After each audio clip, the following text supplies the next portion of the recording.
Kinailangang lumangoy ng ilang residente sa Agusan del Norte para makalikas sa bahang dulot ng bagyong Verbena. At live mula sa Butuan City, may unang balita si Cyril Chavez ng GMA Regional TV. Cyril. Ivan, ilang bayan dito nga sa probinsya ng Agusan del Norte ang nalubog sa tubig baha kahapon sa pananalasa ni bagyong Verbena. Nalubog sa baha ng mga gamit, bahay at mga pananim.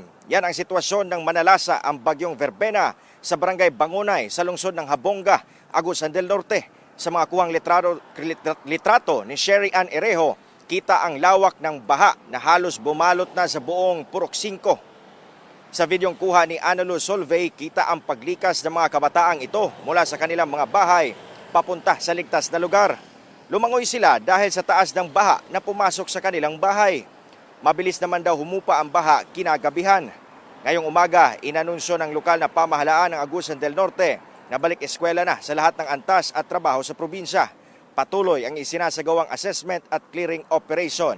Ivan, narito tayo ngayon sa Butuan City, dito nga sa Agusan del Norte, at sa kabutihang palad ay gumaganda na ang panahon.